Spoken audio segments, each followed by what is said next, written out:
Ça, c'est une Clio 1, et dans cette vidéo, on va essayer de faire de la plongée dans cette voiture tout en la conduisant.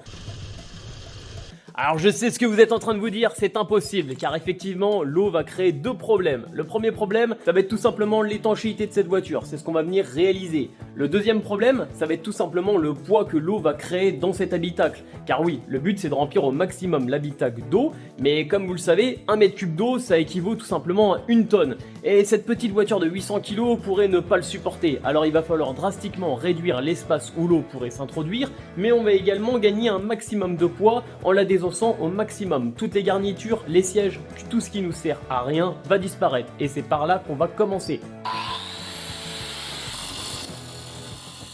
Dans un premier temps, on commence à découper, arracher, retirer tout ce qui nous sert plus à rien. Mais je tiens à le préciser, avant de rentrer un petit peu plus en détail dans cette vidéo, que cette voiture n'était plus en état de rouler. Bien sûr que pour le plaisir, nous n'aurions pas dégradé une voiture qui aurait pu servir sur la voie publique, mais cette voiture était principalement destinée à la casse. C'est pour ça qu'on s'est lancé dans ce petit projet.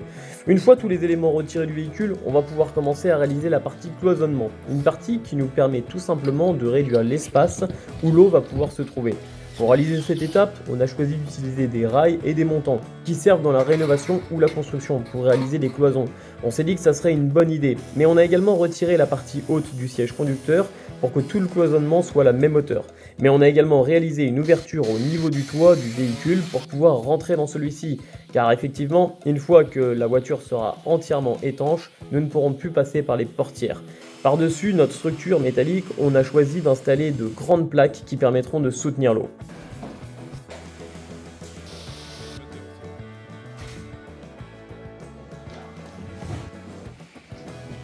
Bon, faut se rendre à l'évidence, on a un problème. On vient de calculer le nombre de mètres cubes qui logerait dans cette voiture, rien que sur la partie arrière, on va à peu près avoir 0,800 mètres cubes. Je ne sais pas si ça se dit, mais ce qui va tout simplement représenter 800 kg, rien que pour la partie arrière. Et on a vraiment peur que les montants, les semelles et même notre petit plastique qu'on est en train d'installer ne supportent pas le poids. Donc on est en train de changer drastiquement notre stratégie. On va tout simplement essayer de remplir tous ces volumes où à la base on voulait qu'ils soient donc constitués d'air par du polystyrène. Ça sera beaucoup plus solide. Il ne s'affaissera pas sous le poids de l'eau. Il va se tenir vu que ça va avoir cette densité. Et ça sera bien mieux peut-être pour pouvoir augmenter la solidité en tout cas de notre projet. Donc on modifie, on change tout, on démonte et on recommence avec du polystyrène. Pour la partie polystyrène, on a choisi d'en installer vraiment partout en dessous des fenêtres, ce qui va permettre de réduire drastiquement les endroits où l'eau pourrait se placer. On va également coller et boucher tous les petits endroits à l'aide de mousse expansive. Cette mousse aura la particularité de gonfler au séchage et comme pour le polystyrène, ça prend de la place, mais ça reste très léger. On fait exactement la même étape sur le siège passager et une fois toute cette surface condamnée et la mousse expansive séchée, on peut couper tout le surplus, une étape plutôt galère car à réduire cet espace, il est bien plus dur de travailler dans ce véhicule. On en profite pour passer un bon coup d'aspirateur et récupérer tous les morceaux de polystyrène pour ne pas qu'ils remontent à la surface au moment où on va commencer à remplir la voiture d'eau. Maintenant que l'espace a été réduit dans l'habitacle, on va pouvoir passer à l'étanchéité. Alors pour ce faire, on a tout simplement choisi de venir disposer une grande bâche sur la totalité de la surface où on retrouvera le polystyrène. Cette bâche va tout simplement retenir l'eau, mais entre la bâche et la carrosserie, il va falloir tout simplement réaliser un joint. On a choisi une grande bande en caoutchouc qui est à la base destinée à la réalisation de toitures, pour le tour des cheminées ou même un corps pour la zinguerie. Là, ça va nous servir principalement donc à créer l'étanchéité entre la bâche et la carrosserie. Après, il faudra également boucher tous les petits interstices qu'on pourra retrouver à droite et à gauche sur la carrosserie et normalement le véhicule sera prêt à recevoir l'eau.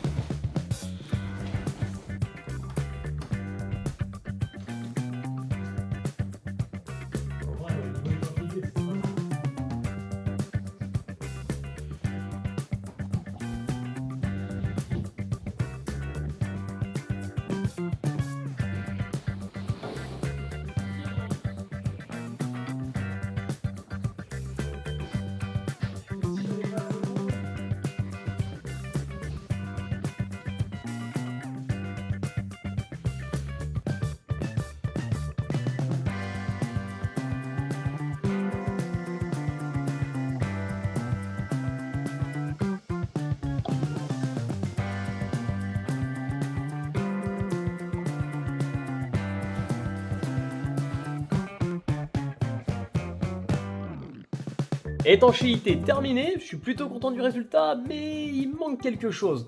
On passe à la décoration pour que ça devienne un vrai aquarium.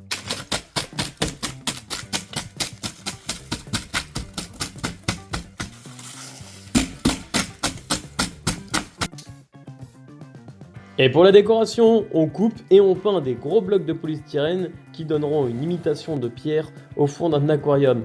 On met un peu de verdure, un lit de cailloux décoratifs et voilà le résultat.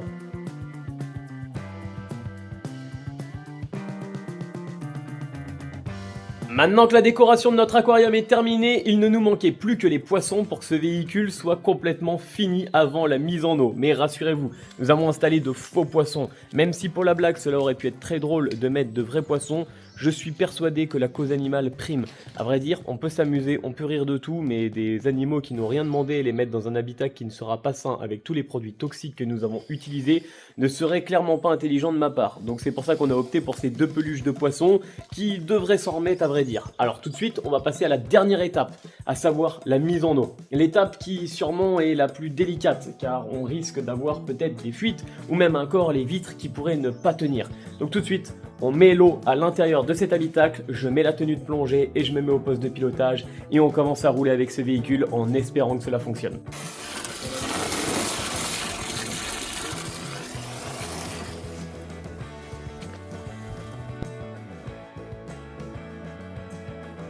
On en a également profité pour regonfler les pneus de la voiture, car avec tout le poids de l'eau, on avait bien trop peur que cela s'écrase. Mais hélas, les problèmes sont très rapidement arrivés. Au début, des petits problèmes, des petites fuites, qui ne mettaient pas en péril le projet, puis ça s'est rapidement transformé en de grosses fuites. Notre petit tuyau d'arrosage qui nous permettait de remplir la voiture n'arrivait même pas à couvrir la perte d'eau due aux fuites. On a bien essayé de récupérer toute l'eau qui fuyait de la voiture pour la remplir au fur et à mesure. Mais malgré ça, ça ne suffisait pas à monter le niveau de l'eau dans l'habitacle. Puis en désespoir de cause, on s'est dit que si on pouvait remplir plus rapidement la voiture avant que toute l'eau de celle-ci ne fuit, cela pourrait être encore réalisable. Un ami qui tient une exploitation m'a proposé son aide avec des tuyaux d'arrosage XXL, mais malgré le débit de celui-là, les fuites étaient encore plus importantes que pour notre premier essai. Et finalement, il ne nous restait plus qu'une tentative. Dernière solution qui pourrait être et nous permettre de réaliser ce projet. Un tuyau avec un diamètre colossal, avec une pression de plus de 5 bars. Si ce tuyau ne nous permet pas de remplir la voiture, alors rien d'autre ne pourra fonctionner.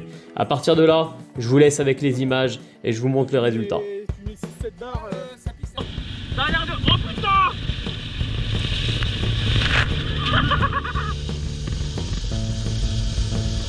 Ah, pue la mort l'eau! Oh, comment elle est couchée la voiture. Regarde derrière. Oh, fais gaffe! Mais elle l'enlève pas ça. Mais c'est une méduse! Un film la GoPro là. Oh, un film. Ah non, c'était ma chaussure!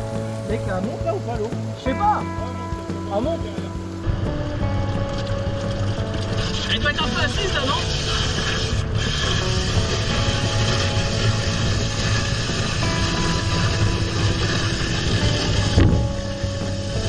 Ça monte ou pas? Ah ouais, là aussi là. Oh, il y a le diamant qui s'est barré.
Et alors Ben, t'es ressenti après la descente phénoménale? C'est la merde. C'est vraiment la merde. Bon, c'était une bonne idée sur le papier, mais à réaliser, c'était bien plus compliqué ce qu'on pensait. On aurait adoré réaliser ce projet. Peut-être qu'un jour, je referai ce projet et on réussira mieux. Mais là, c'est un échec. Il faut savoir reconnaître les échecs quand ils sont là. Mais en tout cas, j'espère que cette vidéo vous aura fait quand même rire. Et on se retrouve plus tard pour de nouvelles aventures.